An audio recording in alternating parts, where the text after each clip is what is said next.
Hey guys, welcome back to my channel. और notebook देख के आप समझ ही गए होंगे कि कितनी बुरी हालत कर देते हैं बच्चे नोटबुक्स की। तो इसका तो कवर भी हट गया है, इसका कवर भी नहीं रहा है। और पीछे आप देख सकते हैं कि कितनी सुंदर ड्राइंग कर रखी है यहाँ पे। फिर भी चलिए, हमको सिखाना ही है बच्चों को कि कैसे इंग्लिश के अल्फ़ाबेट्स लिखे जाए। तो बेसिकली आपको पता ही है, पहले स्टैंडिंग लाइन बनानी सिखानी है और कुछ भी बच्चा यहाँ पे क्रिएटिविटी अपनी दिखा सकता है। उसके बाद आपको स्लीपिंग लाइन सिखानी है। तो जब भी आप स्लीपिंग लाइन सिखाएं तो ये सब चीज़ों को इग्नोर करें, क्योंकि बच्चा ये सब करेगा ही, क्योंकि उन्हें पता नहीं है कि नोटबुक में कैसे लिखना है। स्टैंडिंग और स्लीपिंग लाइन सिखाने के बाद आपको एल लेटर सिखाना है।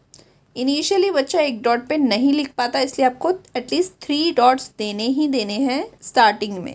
बाद में आप इसे 1 डॉट पे शिफ्ट कर सकते हैं, बट स्टार्टिंग में आपको स्टैंडिंग लाइन और स्लीपिंग लाइन ज्वाइन करना सिखाना है, इसलिए आपको 3 डॉट देने ही पड़ेंगे। अगेन आप रिवीजन करवा सकते हैं बच्चे का, स्टैंडिंग, स्लीपिंग और एल लिखना। स्टैंडिंग स्लीपिंग के जितने भी लेटर्स हैं वो सबसे पहले आपको लिखना सिखाने हैं 3-4 डॉट्स पे, बिकॉज बच्चा डॉट्स को ज्वाइन करता है, उनको नहीं आता कि कैसे लिखना है।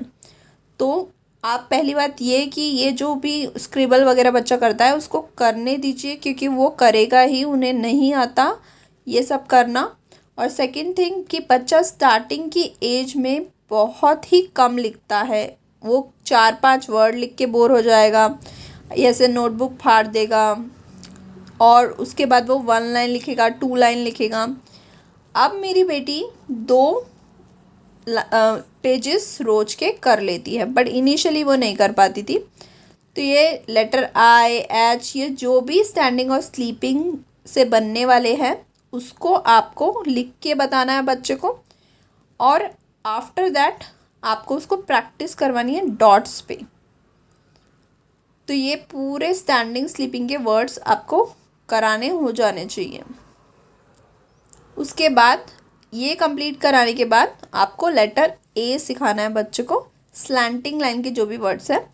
तो ए लेटर सिखाने के बाद उसके कंटिन्यूएशन में रिवीजन लेनी है। जैसे कि ए लेटर सिखा दिया, उसके बाद हमने बी, सी, डी छोड़ दिया, उसके बाद ई लेटर लिया।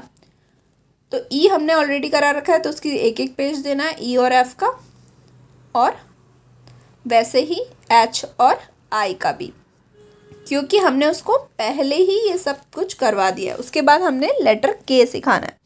तो आप 4 to 6 pages are enough to teach कि लेटर कैसे सिखाना है। इससे ज़्यादा पेजेस देने का भी कोई फ़ायदा नहीं है। इनिशियली अगर आप ऐसे सिखाते हैं तो रॉन्ग होता है, this way is the right way. मैं आपको लिख के भी बताती हूँ कि कैसे बच्चों को के लिखना सिखाना चाहिए, बिकॉज कई बार पेरेंट्स गलत वे से सिखाते हैं, जिससे बच्चों को बराबर लेटर बनाने नहीं आता। ऐसे करके ऐसे डाउन करना है। आपको यूट्यूब पे बहुत सारे वीडियोस मिल जाएंगे कि कैसे लेटर्स को बनाना है। This one is the wrong way and this one is right. तो आपको अगर सर्च करना है तो यूट्यूब पे बहुत सारे वीडियोस मिल सकते हैं कि ये सारे लेटर्स कैसे बनाने जाते हैं। जैसे कि एम बनाना है तो एम स्टैंडिंग लाइन, देन एक साथ ही ये कंबाइन करना है। तो आपको फाइंड आउट कर सकते हैं, इजीली आपको मिल जाएंगे सारे स्लैंटिंग लेटर्स करवाने के बाद। अभी मैंने सिर्फ स्लैंटिंग लेटर्स ही कराया अपनी बेटी को, अभी कर्व्स कराने बाकी हैं। सारे स्लैंटिंग लेटर्स कराने के बाद जेड तक अगेन आपको ए की रिवीजन करानी है। तो ये ए की revision, then we start with B. तो बी करवाना है तो 4 से 5 pages, maximum 6 pages are enough. Then C again. तो आप इस टाइम बच्चों को कॉन्टिन्यूएशन में लेटर करवा रहे हैं। जो आपने पहले करवा चुके हैं वो उसका सिर्फ एक एक पेज ही इनफ है, और जो न्यू लेटर करा रहे हैं उसके लिए 4 to 6 पेज। जैसे कि जी डिफ़िकल्ट है तो मैंने 6 पेजेस दिए हैं। तो आप ऐसे रिवीजन भी होती रहेगी बच्चे की, और बच्चा अल्फ़ाबेटिकल ऑर्डर में करता रहेगा। तो ये सिखाने के बाद मैं आपको बताऊंगी कि लेटर जेड तक कराने के बाद आपको क्या करवाना है। पहले आप लेटर जेड तक बच्चों को लिखना सिखा लीजिए। So hope you like my video. इसके बाद मैं मैथ्स की भी वीडियो लाने वाली हूँ और उसकी कंडीशन इस नोटबुक से तो थोड़ी बेटर ही है। चलिए meet you in the next video. Okay bye.